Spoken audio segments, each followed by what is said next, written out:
भारत की सीमाएं क्या हैं ये? क्या ये नक्शे पर खींची हुई सिर्फ कुछ लकीरें हैं? बिल्कुल नहीं। असल में ये हमारे इतिहास की नसें हैं, सुरक्षा की पहली दीवार हैं और हाँ, कूटनीति के पुल भी।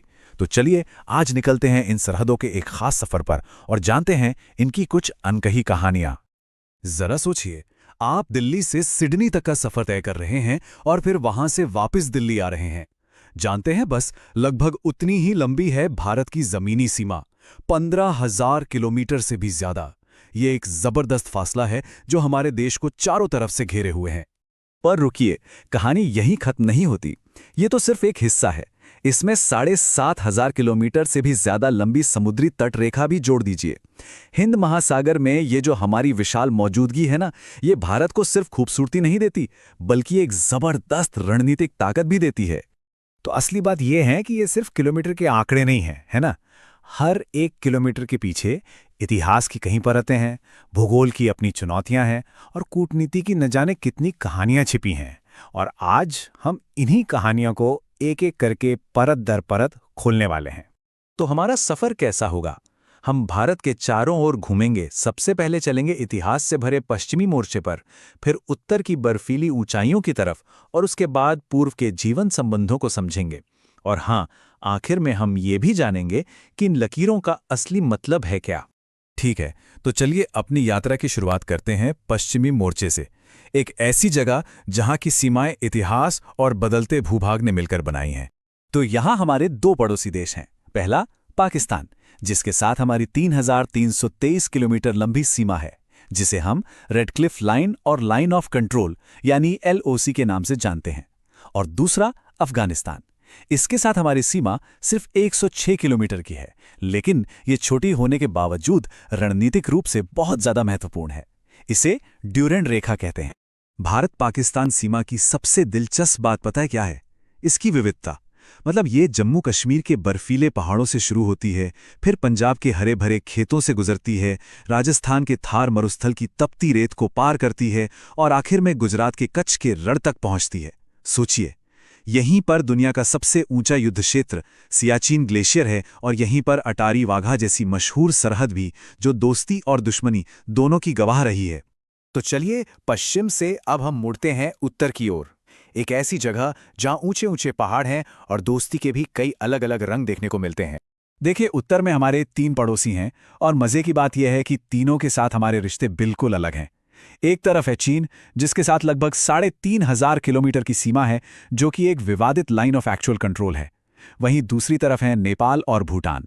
इनके साथ हमारी सीमाएं खुली और बहुत ही दोस्ताना हैं, जहां लोगों का आना जाना बहुत ही आसान है। तो ये जो वास्तविक नियंत्रण रेखा या जिसे हम LAC कहते हैं, ये आखिर है क्या चीज? देखिए, ये कोई पक्की इंटरनेशनली मानी हुई बाउंड्री नहीं है। ये बस वो लाइन है जो भारतीय कंट्रोल वाले इलाके को चीनी कंट्रोल वाले इलाके से अलग करती है और बस इसी वजह से ये अक्सर तनाव का एक बड़ा कारण बनी रहती है। और यहाँ ये फर्क बिल्कुल साफ साफ दिखता है।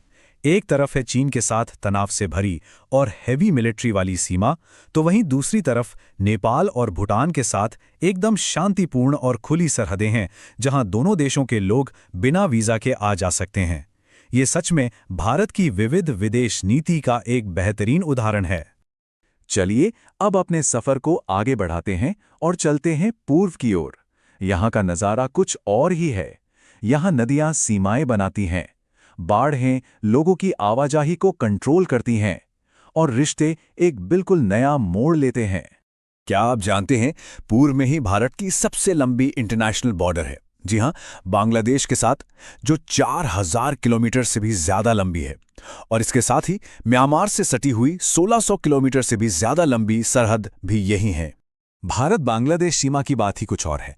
ये दुनिया की सबसे कॉम्प्लेक्स सीमाओं में से एक मानी जाती है। सोचिए, कहीं पर जमीन बॉर्डर है तो कहीं पर नदियां ही बॉर्डर बना देती हैं। यहां अवैध आवाजाही को रोकने के लिए बड़े पैमाने पर फेंसिंग की गई है और पेट्रापोल जैसा बेहद व्यस्त व्यापारिक रास्ता भी यहीं पर है। और हां, यहां एक बड़ी ही हैरान करने वाली कहानी भी जुड़ी है। साल 2015 तक इस सीमा पर छिटमहल हुआ करते थे, जिन्हें एनक्लेव भी कहते हैं। अब जरा कल्पना कीजिए, बांग्लादेश के अंदर भारत की जमीन के छोटे छोटे टुकड़े और भारत के अंदर बांग्लादेश के, ये दशकों पुरानी एक ऐसी उलझी हुई पहेली थी जिसे 2015 के ऐतिहासिक समझौते ने आखिरकार सुलझाया और हजारों लोगों को अपनी नागरिकता मिली। म्यांमार के साथ हमारी सीमा पर एक और बहुत ही अनोखी चीज़ है, इसे कहते हैं फ्री मूवमेंट रिजीम।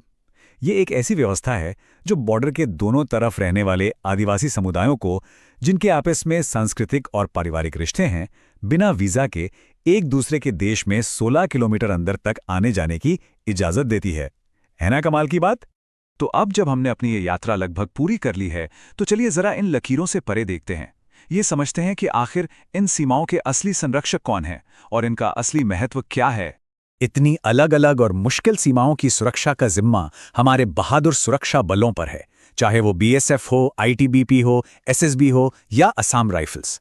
ये बल दिन रात हर मौसम में देश की सीमाओं की रक्षा के लिए डटे रहते हैं। तो कुल मिलाकर बात यह है कि ये सीमाएं सिर्फ देश की रक्षा करने वाली लकीरें नहीं हैं। ये भौगोलिक रूप से बहुत महत्वपूर्ण हैं, ये संस्कृतियों के लेन देन का एक जरिया है और ये हमारे देश की रणनीतिक गहराई को भी तय करती हैं। और अब मैं एक सवाल के साथ इस चर्चा को समाप्त करना चाहूंगा। जैसे जैसे दुनिया बदल रही है, ये सीमाएं भारत और उसके पड़ोस के भविष्य को आगे चलकर कैसे आकार देंगी?